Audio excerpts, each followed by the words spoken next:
Well, good evening. I'm here with a fellow educator, a fellow teacher, Michelle Ruhe. She's a 26-year veteran teacher and now literacy coach. She runs Coach from the Couch, a platform for virtual coaching. And a couple of weeks ago, she posted something uh, on a story about Emily Hanford, basically saying Emily's not telling the whole story. And we have some questions that we think might help get the whole story out. So let's take a look. Let's do a share of this. Please tell me the share is up. Yep. Okay. Uh, she posted in Janet's Steinberg's workshop. It was a post by um, about a Nancy Bailey uh, piece on why she believes Emily Hanford missed out about reading things she thinks she missed. And when she did that, she part of what she posted, and she's going to read this to us in just a moment, uh, was this summary. Folks, I've Mm. been at this business for 50 something years. I've never seen a better summary of saying, hey, this is what's going on. This is what's missing from that Emily Hanford site. These are things that haven't been said, and done it in a concise and amazing way. So I'm not going to steal your thunder on this, Michelle. This is now, I'm going to stop the share and I'm going to turn it over to you and ask you to simply read it to us, and then we'll take things from there. Okay, here's what I said in response. I said, "Oh, Hanford, while I appreciate the attention she's brought to reading instruction, she absolutely misses much.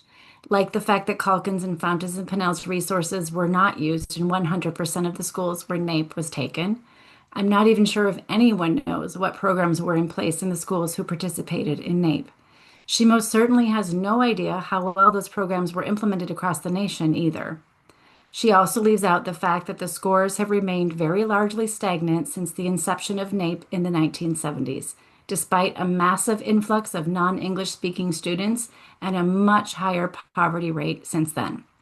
And most glaringly, the preponderance of phonics focused curricula at different points from the 1970s to now, yet the scores remain almost the same. What she most misses is the readiness of students upon entering kindergarten. Those language, vocabulary, and background knowledge gaps that kids come to school with all play out across the years and are very evident in test scores. I wish Hanford would have shown her spotlight on that. Then maybe something would be in the works that would really move the needle to fund access to high quality preschools instead of billions of dollars spent on more phonics. Okay.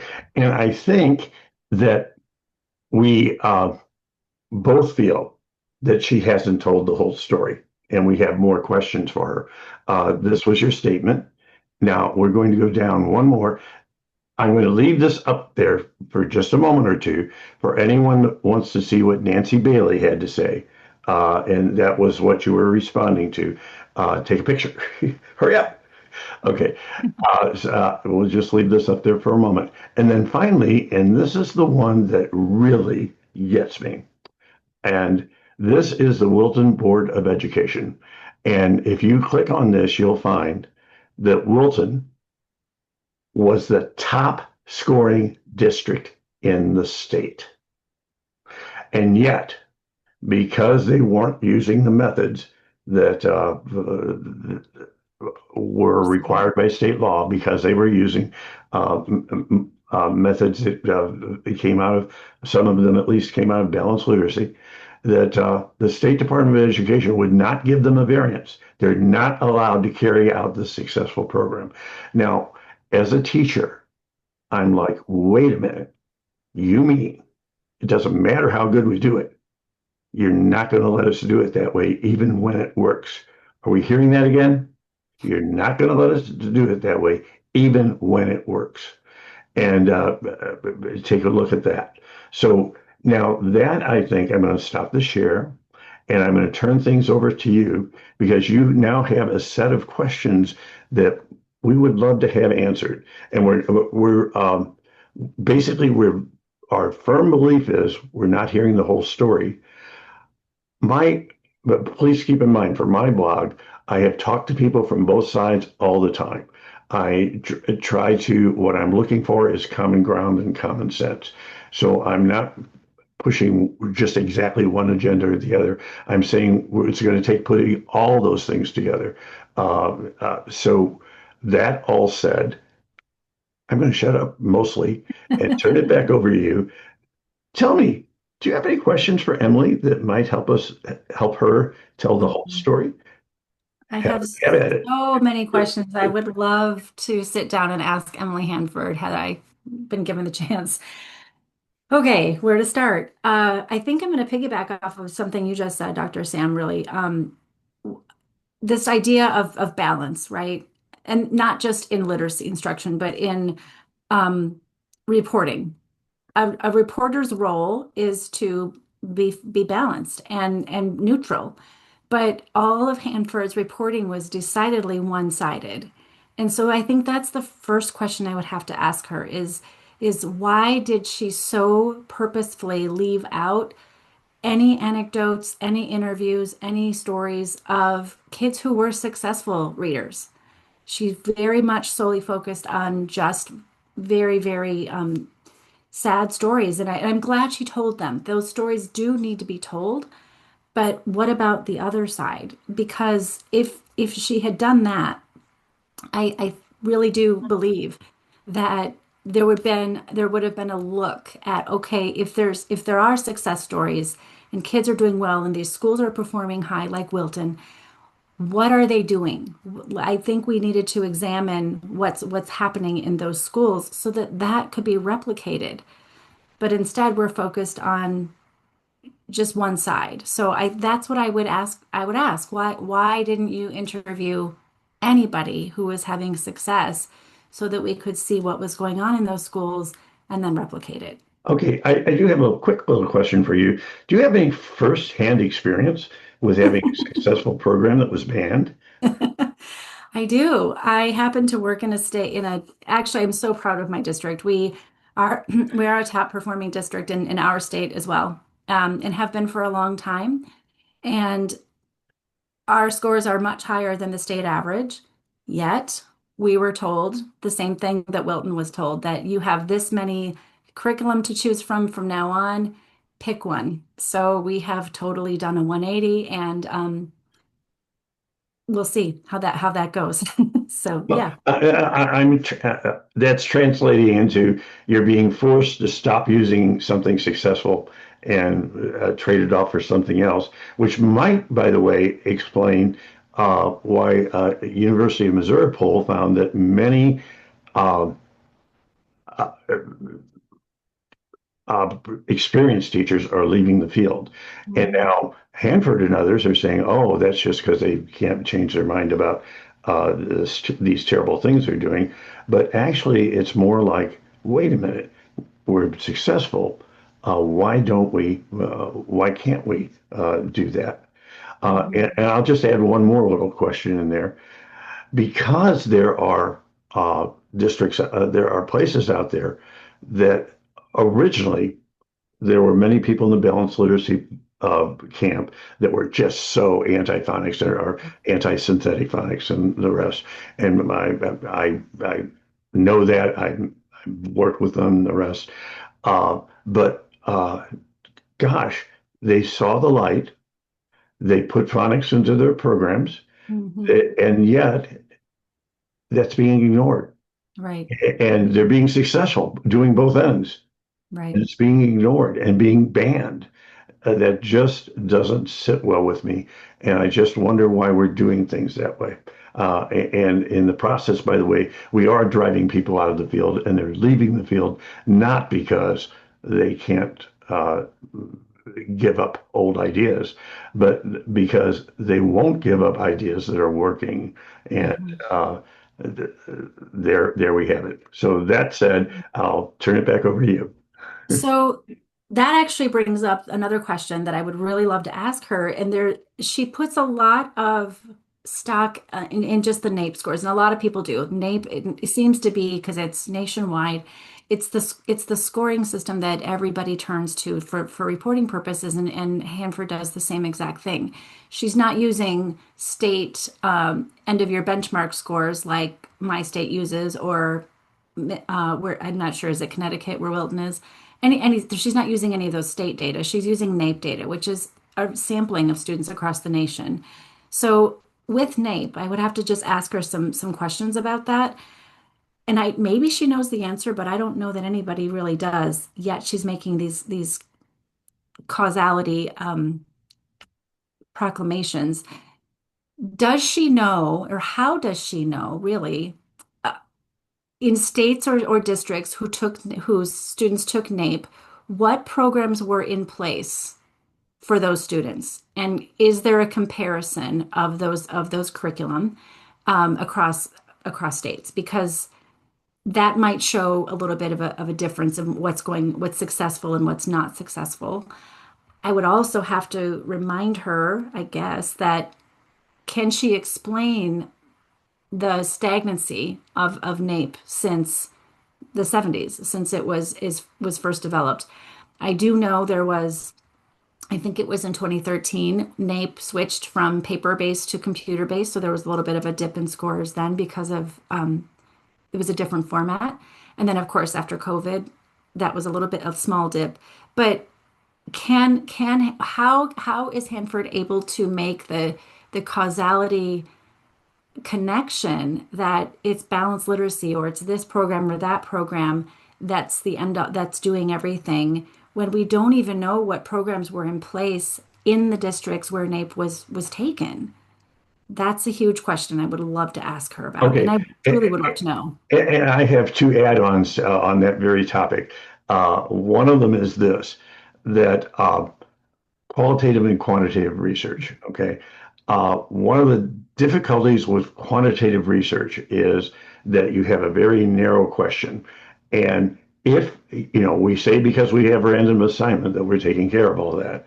Well, in a district setting, there are literally thousands of variables. Okay. So yes, the random assignment usually works, but what happens if there's say something like teachers. Okay, teachers make a difference. Are we? What happens if that's the variable that's really causing and how can you do that? So there are things called qualitative analysis that also speak to those questions, and qualitative analysis tend to work really well in situations like this where you've got a lot of possibilities and of things that can happen. Why haven't those folks used qualitative and quantitative data together? I have a mantra that says use all the data, and they're just not. Okay, they're just pretending qualitative data is second rate and not being used. So that's part of it. The other part of it is even more interesting. If there was, balanced literacy came on the scene, and we know the date, well, if balanced literacy came on the scene and we're the problem, or that group is the problem, then where is the fault? Where are the fallen scores? The Yeah. scores should have dropped dramatically because balanced literacy came into being, and yet they have not. Yet they did not. So how can you possibly make that kind of causality link when the expected drop never happened with the NAEP scores, which are the ones that look at it all? And I would And have to add, can I add, like, there's an oh, important absolutely. piece of that. So we're looking at those scores, they're remaining stagnant all across time, despite the program being or the philosophy in place at the time, and also tremendously increasing rates of poverty and tremendously increasing numbers of students who do not speak English or have limited English, all at the same time. That's converging at the same time. Yet, which should cause our scores to go down like significantly, but they're not. They're staying very stagnant. So, what's going on with that? And then there are folks like Seidenberg who say, well, the real causes of reading problems are these, rather than and kind of to some degree discounting and saying Mhm. that we're wrong to include poverty. But again, the correlation data on that is just for decades and decades. Uh, it doesn't. That's just another thing that doesn't make sense. So, uh, and trying to then say, oh, it's balanced literacy that caused all these drops when it didn't, but the drops didn't happen when balanced literacy did, and that we we that the phonics approaches that they use are going to work well. And there's data from England that says otherwise. Uh, Yes. that don't misunderstand me. If I were giving advice to any district, the first piece of advice would be have a strong phonics program. There's no doubt about it. But uh, that alone won't get the job done. And there are other things that are needed that are being left out Mhm. because of this incredible focus on phonics. On phonics. And if folks come back and say, but wait, Dr. B, SOR people are also taking care of comprehension. Well, what I'm mostly seeing are, if they do comprehension, is Mhm. at the lowest levels and with simple literal level questions. And when you start looking at upper level questions or teaching strategies to handle upper level questions, I'm not seeing much Yeah. Yeah. of that. So I'm done ranting. And Sorry. that would be and to add to that too, like the maze. People are using a maze test, which is really a syntax text test, really at the core. It's not comprehension, it's syntax. And that kind of all plays into my biggest question, really, that I would love for her to answer, especially given these stagnant scores, given our increased poverty, our larger numbers of students who don't speak English, the shifts in curriculum since the 70s. We've gone phonics heavy, we've gone whole language, we've gone balance, we've gone back to phonics heavy again, and like all over the place. Despite all those variables, the scores have remained stagnant. What we're not looking at is children's language proficiencies, not English language proficiencies, but their vocabulary, their syntax, their just background knowledge. I would truly, truly love for Hanford to do this because I think she could. If anybody could do this, I think she could. I would love for her to have tracked these kindergartners coming in a few years ago, and I would love for her to track those scores on NAEP because I know there would be a huge set of data that we could look at to say, okay, this is a language thing. Because to your point, Dr. Sam, NAEP doesn't address, there's no phonics questions on NAEP, none. It's all a language comprehension assessment. It's a reading comprehension and a writing assessment, which is all language based. So when our kids come to us with such limited language, vocabularies, not, and again, I'm not just saying kids who can't speak English very well. I'm saying today we've got kids who are raised on video games and don't have much of a vocabulary. We've got parents, there was just a recent report out about how little parents are reading to their children because that they find it boring. These kids are coming to school with very little language, and I would think that that's probably that 1/3 that we're looking at on NAEP, that focus needs to be on language, not necessarily phonics. While phonics matters a lot, I really believe we need to put more stock in our language development before kids even come to school, because teachers cannot make up for all of that and teach all of the things that they're tasked with teaching if kids aren't even prepared to have those levels of conversation and to take on any kind of comprehension work as a reader because they just don't have the language capacity. So I would love for her to can we look at that? Okay, and I'm going to add a little more. My wife was a parent educator for quite a Mm. number of years. So, when I went to the dinner table, I had no choice. But she would, I mean, these are some amazing people, the Parents of Teachers program, and they were having wonderful results. But here's the thing. play, and I've done a number of blogs about this. I've spoken at early childhood conferences, and the early childhood people realize play is a form of learning. Play Mhm. is the best form of learning for that youngest child, and yet we're stripping that away and replacing this with oh, we've got to get them started earlier to build the kind of background knowledge that they need. So we're going to do some good old-fashioned direct teaching. Well, okay, except for it's absolutely Yeah, age inappropriate, and I challenge her to show me otherwise. Uh, we don't need kids uh, in classroom settings and things that are designed for children that are maybe 6 or 7 years old, and try to do that with preschoolers. It's just harmful to the child, and I don't think everyone understands just how important play is in developing all these things.